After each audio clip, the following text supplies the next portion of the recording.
Super. Oh, petit Jésus. Tu... Il est beau. Je veux voir. No, I think you're right. It's a very moving story. Yeah? It's a very moving. It became a very moving film. As a storyteller, I really tried to touch the audience with this beautiful story, and I wanted to make something crazy out of it. Even though they are simple, middle-class Catholic people, they're crazy in their own way, like every family on this planet. I don't believe there's a normal, regular type of family. There's always something. If you look closer, just like the subtitle of American Beauty was saying, look closer. If you look closer to a family, you're going to see moments of misery, sufferance, and craziness in a way. So crazy is a mystical fable on human soul in all its craziness, and at the same time in all its beauty, because I believe that's what makes people beautiful, being crazy.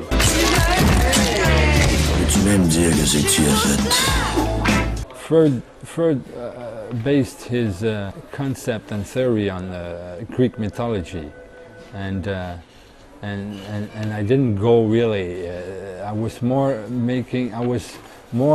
having and playing with the Bible reference than the Greek mythology and Freud's stuff. And Z.R.A.Z.Y is a representation. It's a representation of Christ, of Jesus. He's dying, he's resurrecting, he's being baptized in the desert by his brother, in a way, who's Jean-Baptiste, you know, welcoming him in a new world.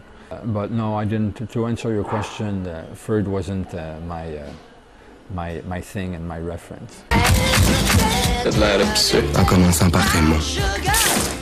Mon ennemi juré. Gang de sans-dessin, vous autres. Un tuxedo comme le papillon, c'est pas un tuxedo.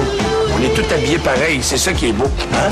While I was writing, I was listening to a lot of music, and I was trying to create for 2 hours a special moment for the audience, just like I was trying to create a special moment to my friends with the mixtapes, the audio mixtapes that I used to do when I was younger.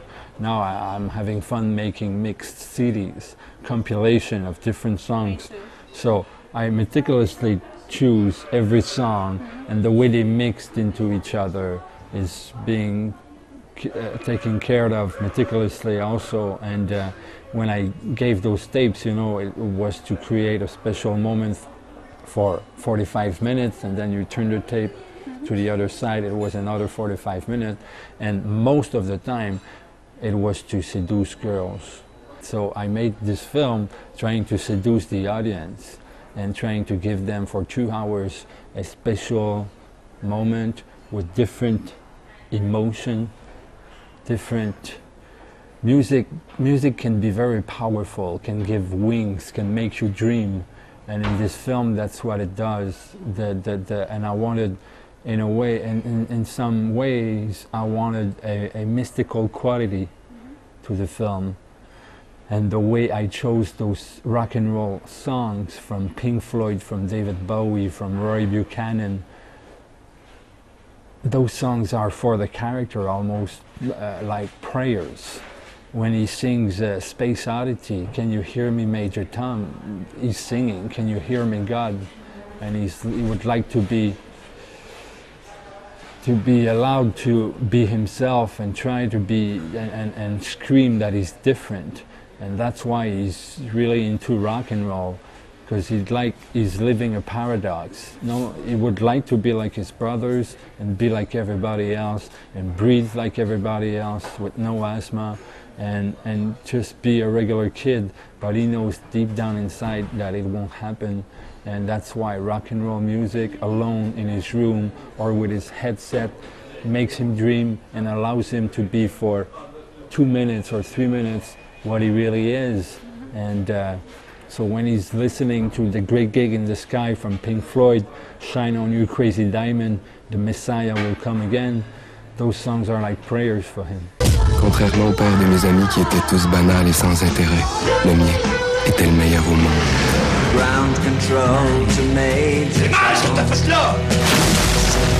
C'est impossible, un homme de toi une fois dans ta vie, puis dis la vérité! And I was also trying to find the right tracks, the right lyrics, to set up the right moods and define the characters. So the father is listening to Patsy Cline, to C.R.A.Z.Y, to Buddy Rich, and so it's funny to see him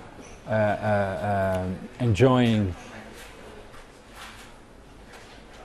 regular male type of music from Buddy Rich, the drummer, from C.R.A.Z.Y, but at the same time, without even knowing it, he's really into those broken heart songs from Patsy Cline. Normally, only female, only women in America enjoy those songs. They cost an arm and a leg. See, this is not the real one. I had to cut my arm and to give it, and so has this leg, and yeah, 600,000 Canadian money, which is 500 euros, 500,000 euros. So €500,000 euros for the soundtrack of the film, and it's quite a lot of money. Yeah. But it worked. Well, it was a character, right? The music is like a character in the film, and as I was saying, never underestimate the power of music. Comme une maison.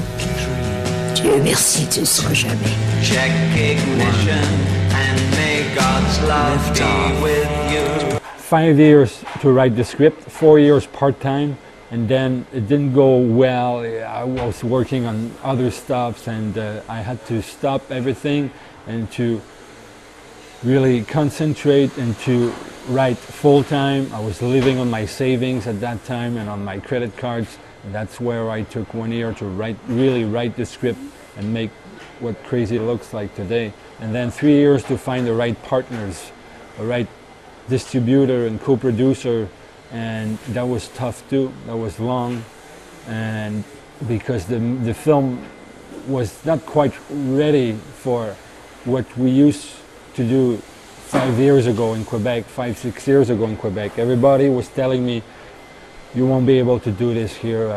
This is too much of a wild, crazy project. You better translate it and go to the States. And this is not, this is not a Quebec film in French. And then I find the right partner, and we took all those years to get the money together. It's one of the biggest budget film ever made in Canada, in French Canada. So it took a while to do that, and 2 years to produce, direct, post the film. So I was 32 when I started, and I was 42 when it ended. Did you feel relieved after it's finished? I feel more than relieved. I feel happy, I feel great, I feel wonderful. I was getting close to 40, the middle crisis. And I was looking at the 3 films that I've made and looking at the films that I love, and they weren't the same, and it's, why am I not making those films? Why am I making those fucking boring films? And I said nobody was sending me those kind of scripts, so I tried to write myself one, but it's something close to what I wanted to do and close to what I am. And it's a voice, it's my voice, it's an original, and I'm not being pretentious about this, but that's what happened when you're ready to tell your story, and no matter what art the artist is exploring at one point in his life, unconsciously or consciously, is trying to tell his own story, and I did it consciously. D'avoir des enfants. Rien de plus beau. This is